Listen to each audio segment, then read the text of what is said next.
Hello and welcome back to the kitchen. Today on Cooking with Rev we're making sweet and sour chicken. This is a recipe I got out of a cookbook. The cookbook, I don't remember the exact title of it, but everything in the cookbook was 4 ingredients or less. So this is a simple 4 ingredients, except there's actually 5, and I'll explain that in a moment.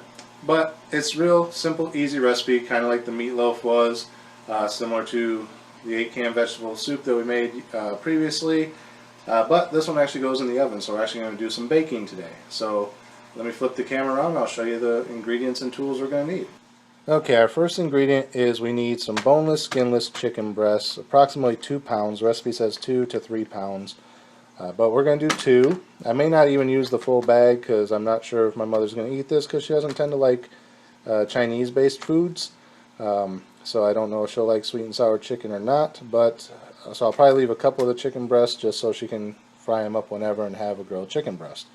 Second ingredient to make our sweet and sour sauce, we are going to need a jar of apricot preserves. Yes, we're back to the preserves just like in our hamburger video. Now these are apricot preserves. The recipe calls for a 12-ounce jar. Good luck finding a 12-ounce jar. This one is 15.5 ounces and the next size down was a 10-ounce jar. I figured I'd rather go for too much than too little. I'm looking to see if I have a measuring cup that measures in ounces, because I might just measure out 12 ounces that way and then leave a little bit of the apricot preserve for breakfast, toast, things like that. So not sure how that's going to work. We'll either use the whole thing or a little less than the whole thing, because I don't know how to measure out ounces by the spoonful. If anyone knows, let me know in the comments. Next item, a 8-ounce bottle of Russian dressing. This is an 8-ounce bottle. I was able to find that. There was actually one time I did find a 12-ounce jar of apricot preserves. There was only one brand that was in the 12-ounce jar, and I cannot remember the name of the brand because I can't find it anywhere now. But I am able to find 8-ounce bottles of Russian dressing, although it is kind of rare in some stores. This is by Wishbone. Other brands are available. Next item, our good old friend Lipton's Dry Onion Soup Mix. And that is the 3 ingredients that creates our sweet and sour sauce. Now, once this is all baked up, it does say to serve it over white rice. My mother does not like white rice or any type of rice, and I don't have any rice, so what I'm going to do instead is boil up some spaghetti noodles and probably cover them with a little bit of garlic or butter or Parmesan or something to give a little bit of flavor to them, and then just top them with the chicken and kind of eat it as a chicken pasta type of thing. So we're going to get started on mixing up the ingredients here. First thing I got to do is cut up the chicken because it does say chicken pieces. So these have been sitting out on the counter for a little while to get a little bit soft. They're still slightly frozen, which is what I want because it makes them easier to cube. So we're going to do that, and we'll be right back with you. Okay, so here we have our first chicken breast. Do use a cutting board, especially if you're one of the younger people in the audience, because you don't want your parents yelling at you for cutting on their countertops, because a knife can scar a countertop. Then we have our Dexter style knife here. Not really. It is a serrated knife. I'm going to basically just cube this up while it's still frozen. I'm going to do that with most of the bag, and then I'll be back to you. So you're going to see this suddenly become diced right now. And there we have it. It's diced up. That's the first breast. I'm going to do that with the remainder of the breast, and then we'll get them into the baking pan. Okay guys, so here we have our, what the recipe calls for a shallow baking pan. This is just a regular 9 by 13, actually it's probably not even 9 by 13, slightly smaller than a normal cake pan. I'm using a glass one just for the hell of it. You can use whichever one you have available. This is approximately 4 to 5 chicken breasts. I think there were 6 or 7 total in the bag. I left 2 in there. So this is maybe 1.5 pounds, where the recipe calls for 2 pounds. So now I'm going to set that aside while the oven's preheating, and we're going to mix up our sauce. Okay, so in case I didn't mention before, we are preheating the oven to 350 degrees. So now we have our mixing bowl, and the first item we're going to add in is our Lipton onion soup mix.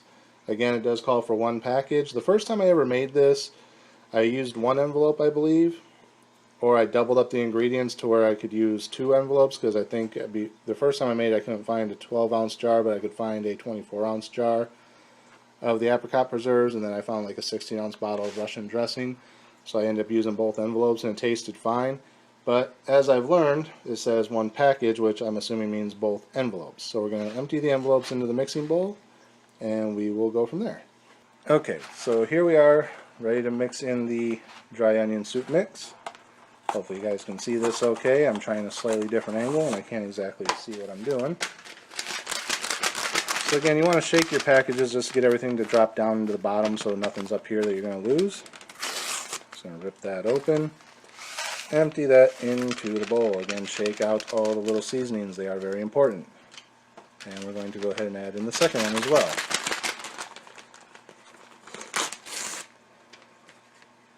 Now I think the first time I made this, because this does not call for name brand ingredients, I think the first time I did this I used a different dry onion soup mix. Because as you'll notice, this one has a lot of large granules in it of dried onions and stuff. So what I'm actually going to do is use our jar of apricot preserves and just kind of crush all this up. Try to get it as fine of a powder as you can. Otherwise you'll have these large chunks of onion in your sauce. And last time I remember not liking that too much, so we're just going to crush them up as much as possible.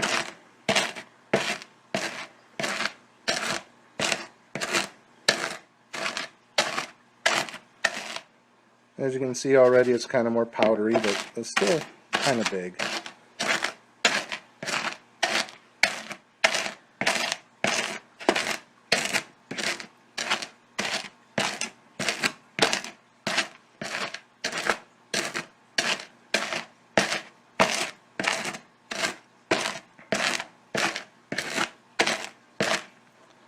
Okay, so that's a little bit more powdery. I like that a little bit better, not quite as large of pieces. Okay, now we're going to add in our apricot preserves. This, like I said, this is 15.5 ounces. That's 3.5 ounces more than what I actually need. Since I don't know how to measure out ounces, I did find that on my measuring cup it has 16 ounces, 12 ounces, 8 ounces, and 4 ounces. So we want to fill it up to this 12-ounce line. Maybe. I'm hoping this works. We'll see. Okay, let's see how this works. Probably just going to have to end up using this whole thing, and it'll be a little bit more on the fruity side, but that's okay, right?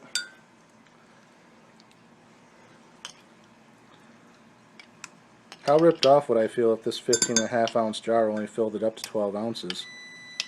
Yep, that's our oven done preheating, by the way. Now I'm just going to dump the whole thing in there, like so, and then we'll see where we're at. Okay guys, so I don't know how well you can see that, but that is our 12-ounce line, and just above it is our 16-ounce line. This is supposed to be a 15.5 ounce jar of preserves, and we're maybe 13-ish, 14-ish, so just, it's not really enough to really make that big of a difference.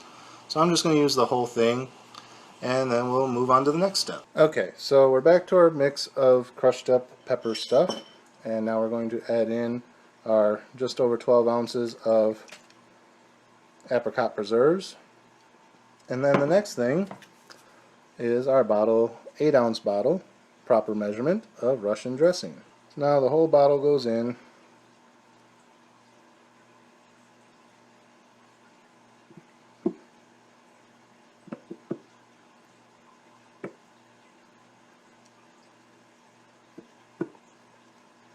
Try to get as much out of it as you can because there's a lot in the bottom of the bottle.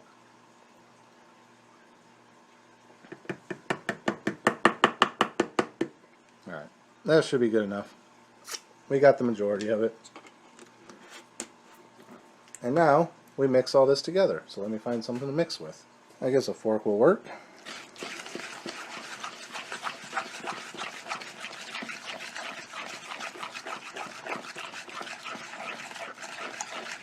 And there you can see the large granules I was trying to break up. I actually should find a whisk. Let me see if I can find a whisk. Alright, got my whisk. Let's see if we can mix this up a little bit better.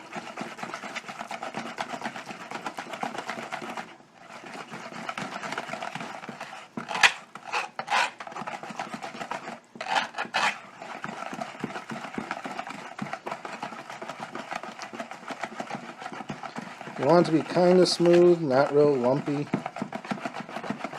want to break down the preserves. Try and break down as much of those big onion pieces as you can.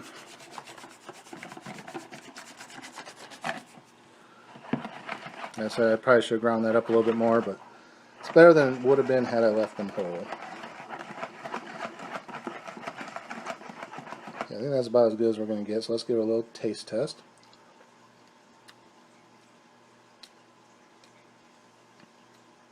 Still not as good as I remember the first time I made it. The first time I actually made this stuff, I don't remember what brand of ingredients I used, but it actually tasted like 99.9% similar to the sweet and sour sauce you get at McDonald's when you order chicken nuggets if you ask for sweet and sour.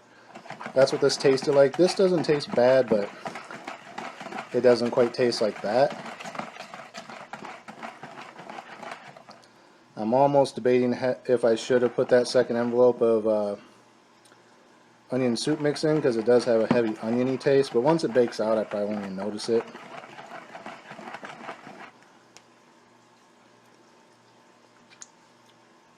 Yeah, that's about as good as we're going to get. So now what we want to do is pour that over our chicken. So because our chicken was sitting at almost room temperature for a little bit, there was a small amount of water that had melted into the bottom. So I did drain that out carefully. Now we're just going to pour this mixture we got over top of everything. Go ahead and use up the whole thing. No reason not to. Use your whisk and kind of scrape what you can out of the bottom of the bowl.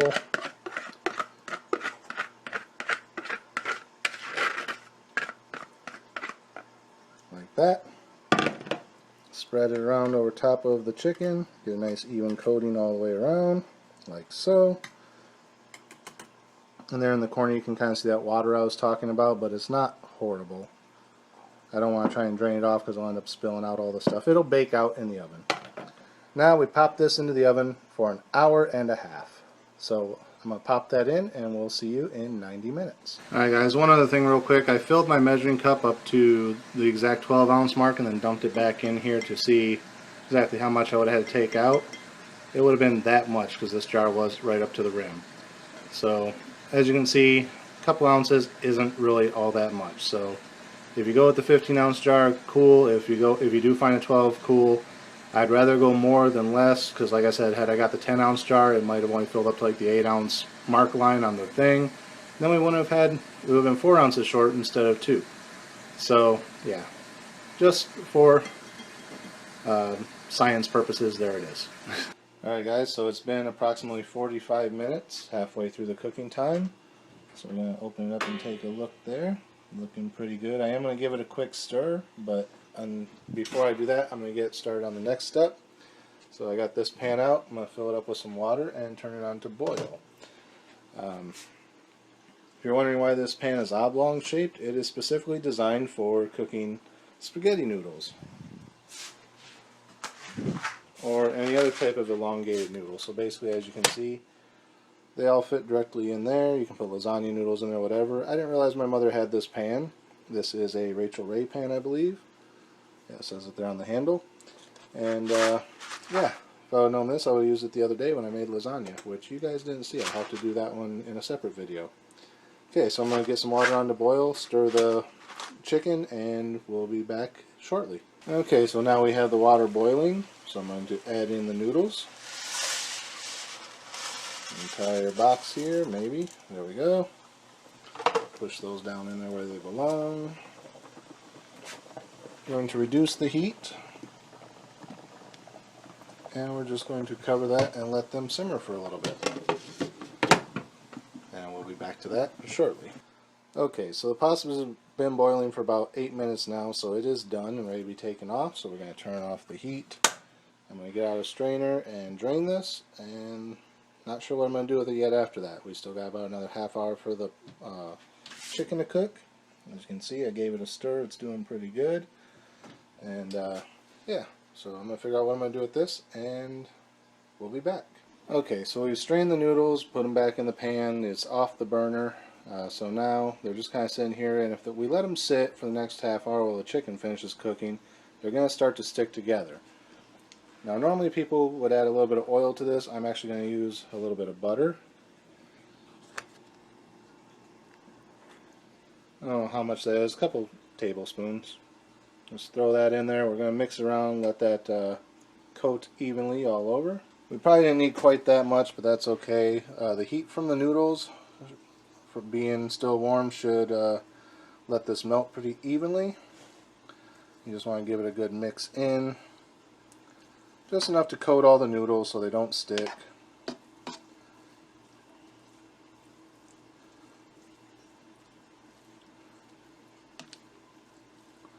Like I said, I'm not 100% sure what I'm doing with these, just kind of making raw noodles to put the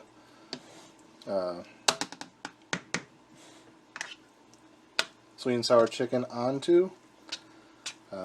I just prefer the taste of butter as opposed to drenching these in oil and stirring it. So there we have the butter kind of mixed in. There's still a few big clumps we want to get out of there. As I said, the heat from what little bit of hot water is still in here will let the butter melt. And since it's coating all the noodles, that'll keep them from sticking together. It looks like it's pretty well incorporated there. And then the next thing I'm going to do, I guess, is dust this with a little bit of Parmesan cheese. So just give it a good dusting like so.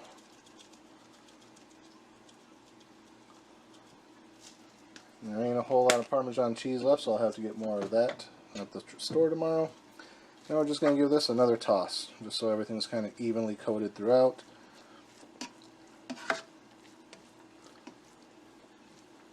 Okay, and I'm going to use this forked spoon, that's for pasta, and kind of give everything a little bit of a flip.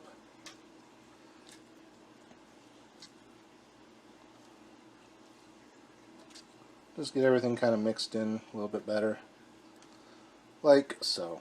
And there we go. That's our noodles done. We still got about 20 more minutes on the chicken, and then we will be ready to dish this up.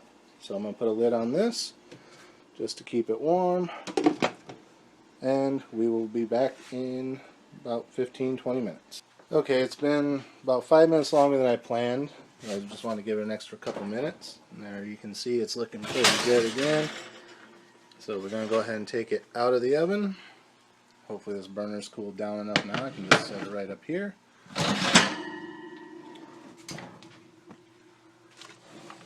Turn off our oven. Now we're going to let this stand for about 5-10 minutes, just because as you can see that sauce is boiling and it is hot. And then once that cools down a little bit, I'm going to come back out, plate this up, and show you guys what it looks like. Okay, so it's been about 15 minutes. Let the chicken over here cool down. I'm just going to give it another little quick stir just to kind of recoat the chicken from anything that's settled off of it. It looks really good though, doesn't it? Okay, so here's the plating.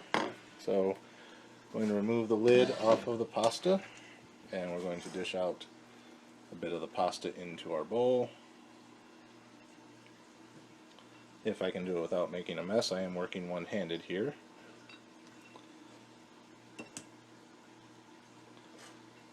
Do one more scoop. Alright, that looks good. So there's our pasta. Put the lid back on that to keep it warm.